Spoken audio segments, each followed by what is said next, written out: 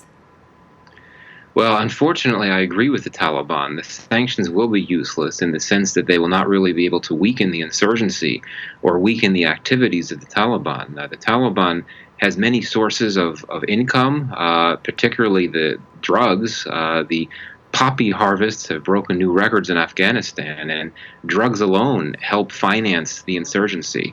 So perhaps placing sanctions on the Taliban makes a strong statement from the United States. but it doesn't really have any type of efficacy or any type of impact on the ground. The Taliban has plenty of ways to acquire money inside Afghanistan. But I do want to point out that since last year, the U.S. forces have also been attacking the drug labs that Taliban are running.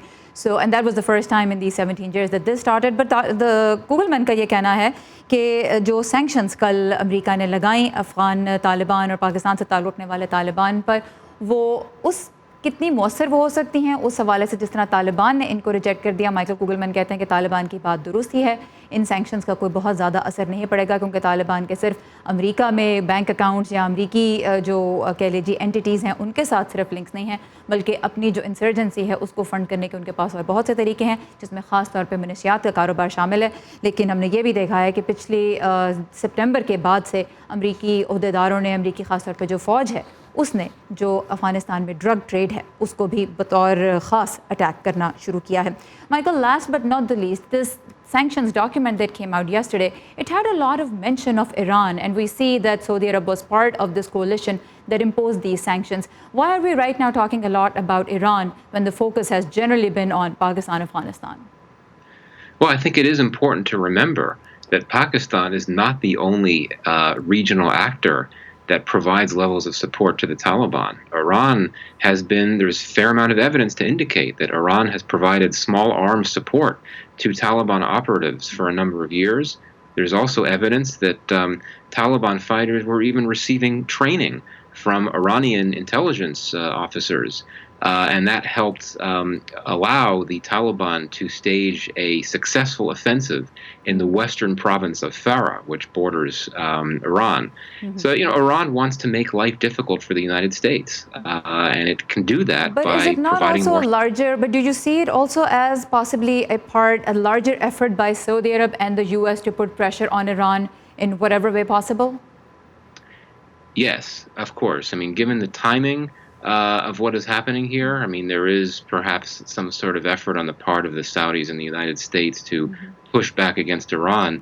But this is not a new problem, this issue of Iran providing support to the Taliban. So we should not overstate the issue of timing. I think that there is a real problem here with Iran and its support for the Taliban. All right. So Michael Kugelman کہتے ہیں کہ کل جو sanctions لگائے گئی طالبان اہلکاروں کے خلاف ان میں ایران کا جو بہت زیادہ مینشن کیا گیا ہے، یہ ایک نیا مسئلہ نہیں ہے. ایران نے سپورٹ پرووائڈ کی ہے ماضی میں بھی افغان طالبان کو. تو جہاں تک سعودی عرب اور امریکہ کی ایک لارجر پالیسی ہے اس وقت ایران پہ مزید دباؤ ڈالنے کی، وہ اپنی جگہ ہے. لیکن کوگلمن کہتے ہیں کہ اس کی ٹائمنگ پہ بہت زیادہ فوکس اس لیے نہیں کرنا چاہیے کیونکہ ایران کی طالبان کے لیے جو مدد ہے وہ آج کی بات نہیں ہے، وہ بھی ایک پیرلل مسئلہ ہے جو ایک عرصے سے چلا آ رہا ہے. Michael Kugelman from Wilson Center was with us. Thank you very much for your time and insight. Thank you. امریکی صدر ڈونلڈ ٹرمپ نے سعودی صحافی جمال خشوگی کے قتل سے متعلق سعودی وضاحتوں کو حقائق چھپانے کی بدترین کوشش قرار دیا ہے، جبکہ امریکہ نے اس واقعے میں ملوث کچھ سعودی اہلکاروں کے خلاف اب پابندیاں عائد کرنے کا فیصلہ بھی کیا ہے. امریکی وزیر خارجہ مائک پومپیو کا کہنا ہے کہ امریکہ نے اس واقعے کے ذمہ دار کچھ افراد کی نشاندہی کر لی ہے اور ان کے امریکی ویزے منسوخ کر دیے گئے ہیں اور ان پر مالی پابندیاں عائد کرنے کا بھی امکان ہے. دوسری جانب سعودی عرب میں جاری سرمایہ کاری کانفرنس میں اہم کاروباری شخصیات نے اگرچہ خشوگی کے قتل پر بطور مذمت شرکت نہیں کی، اس کے باوجود سعودی عرب نے بین الاقوامی کمپنیوں کے ساتھ کم از کم $50 ارب کے معاہدے پہلے ہی روز طے کر لیے، جن میں امریکی اور سعودی کمپنیوں کے درمیان توانائی کے شعبے میں اربوں ڈالر کے معاہدے بھی شامل ہیں. امریکی حکومت کو یمن کی جنگ میں سعودی عرب کا ساتھ دینے پر دباؤ کا سامنا ہے. اقوام متحدہ کے ایک اعلیٰ عہدیدار نے اب خبردار کیا ہے کہ یمن میں ایک ایسے قحط کا خطرہ ہے جس کی مثال نہیں ملتی. اقوام متحدہ کے انسانی بھلائی کے کاموں کی نگرانی کرنے والے انڈر سیکرٹری مارک لوکاک نے سیکیورٹی کونسل سے یمن میں تشدد روکنے اور امداد میں اضافہ کرنے کا مطالبہ کیا ہے. مزید تفصیلات اس رپورٹ میں. بھارت میں چلنے والے دنیا کے سب سے بڑے سینیٹیشن پروگرام سوچھ بھارت ابھیان کا اثر دیکھنے کے لیے یونیسیف کی ایک ٹیم بھارتی ریاست یوپی کے شہر وارانسی پہنچی. وارانسی بھارتی وزیر اعظم نریندر مودی کی کانسٹیٹوئنسی ہے. یونیسیف کی ایگزیکٹو ڈائریکٹر ہینریٹا فورڈ نے یہیں کے ایک گاؤں کا رخ کیا. مسئلے کی وجہ سے ہم آپ کو یمن سے متعلق رپورٹ نہیں دکھا پائے، لیکن خبر آپ جانتے ہی ہیں کہ اقوام متحدہ سے اب یہ مطالبہ کیا جا رہا ہے سیکیورٹی کونسل کے سے کہ وہ یمن میں تشدد کو روکے، ورنہ ایک بہت برے قحط کا خدشہ ہے۔ اور دوسری جانب آج دنیا بھر میں پولیو کے خاتمے کا دن منایا جا رہا ہے۔ پاکستان، افغانستان اور نائجیریا میں اب بھی یہ وائرس پایا جاتا ہے، تو آج پولیو ڈے کی مناسبت سے کچھ خصوصی مضامین اور انٹرویوز کے لیے آئیے ہماری ویب سائٹ urduvoa.com پر۔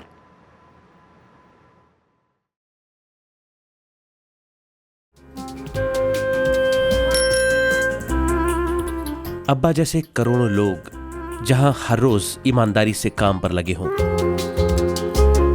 چاہے وہ دفتر میں ہوں یا کھیتوں میں، سڑکیں ہوں، بارڈرز، کھیل کا میدان یا کوئی انٹرنیشنل سٹیج، جب پاکستان کا نام روشن کرنے والوں کی کہانیاں کہنے کے لیے ہمارے پاس وقت کم پڑ جائے، جب پورا ملک ہی خود کو آگے لے جانے میں لگا ہو، تو پھر دنیا بھر میں اس کا پرسپشن مٹھی بھر لوگ کیوں بناتے ہیں؟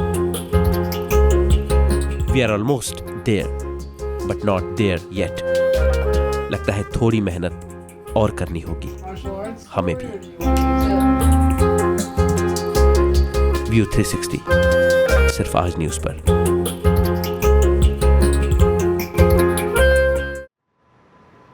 اس وقت وسطی امریکی ملکوں سے تقریباً 7,000 افراد پر مشتمل قافلہ جرائم پیشہ گروہوں اور معاشی بدحالی سے بچنے کے لیے امریکہ کی طرف بڑھ رہا ہے۔ ان لوگوں کی اکثریت کا تعلق ہانڈورس سے ہے، جو گواٹیمالا اور اس کے بعد میکسیکو کی سرحد کراس کر کے امریکہ تک پہنچنے کی کوشش کر رہے ہیں۔ ہزاروں کلومیٹر طویل سفر بچے اور بڑے کہیں پیدل، کہیں تیر کر اور کہیں لفٹ لے کر رہے ہیں۔ صدر ٹرمپ اس قافلے کو ملکی سلامتی کے لیے خطرہ قرار دے چکے ہیں، لیکن ناقدین کا کہنا ہے کہ صدر جان بوجھ کر 6 نومبر کے وسط مدتی انتخابات سے پہلے ایک بڑا سیاسی ایشو بنانے کی کوشش کر رہے ہیں۔ تفصیلات دیکھتے ہیں اس رپورٹ میں۔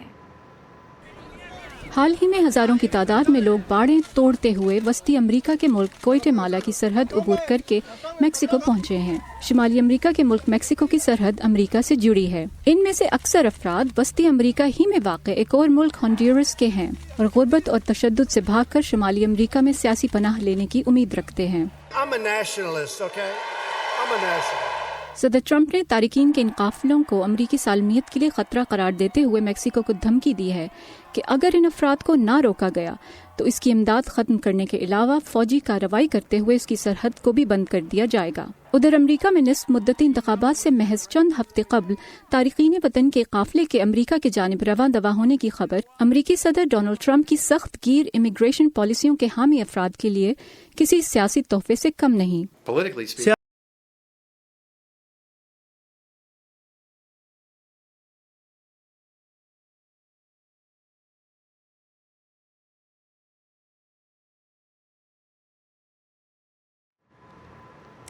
اقوام متحدہ کا گول ہے کہ سال 2030 تک پوری دنیا میں سینیٹیشن کا نظام موجود ہو تاکہ لوگ کھلے آسمان تلے اپنی ضرورت پوری کرنے پر مجبور نہ رہیں۔ اس وقت دنیا بھر میں تقریباً 90 کروڑ افراد کو بیت الخلاء یا ٹوائلٹ جیسی سہولت حاصل نہیں ہے، جبکہ بین الاقوامی فلاحی ادارے واٹر ایڈ کے مطابق پاکستان میں تقریباً 8 کروڑ لوگ ایسے ہیں جن کے پاس مناسب ٹوائلٹ ہے ہی نہیں۔ بھارت میں حکومت کا دعویٰ ہے کہ 2014 میں شروع ہونے والے سوچھ بھارت ابھیان یا صاف بھارت مشن کے تحت اب تک تقریباً 9 کروڑ ٹوائلٹ تعمیر کیے گئے ہیں۔ اقوام متحدہ کی ٹیم اسی کا جائزہ لینے حال ہی میں بھارت آئی۔ تفصیلات دے رہی ہیں رتل جوشی۔ بھارت میں چلنے والے دنیا کے سب سے بڑے سینیٹیشن پروگرام سوچھ بھارت ابھیان کا اثر دیکھنے کے لیے یونیسیف کی ایک ٹیم بھارتی ریاست یوپی کے شہر وارانسی پہنچی۔ وارانسی بھارتی وزیر اعظم نریندر مودی کی کانسٹیٹوئنسی ہے۔ یونیسیف کی ایگزیکٹو ڈائریکٹر ہینریٹا فورڈ نے یہیں کے ایک گاؤں کا رخ کیا۔ You have to find ways to reach 100% coverage. So being a nation that is open defecation free will take time, but the extraordinary progress in the last few years is remarkable. So getting more toilet facilities out in the rural areas as well as in the urban areas. بھارتی حکومت کے مطابق سوچھ بھارت ابھیان سے بھارت کے گاؤں میں sanitation coverage گزشتہ 4 سالوں میں 40% سے بڑھ کر 92% ہو گئی ہے۔ اسکولز میں ٹوائلٹس کا استعمال کرنے اور ہاتھ دھونے جیسی باتوں پر خاص توجہ دی جا رہی ہے۔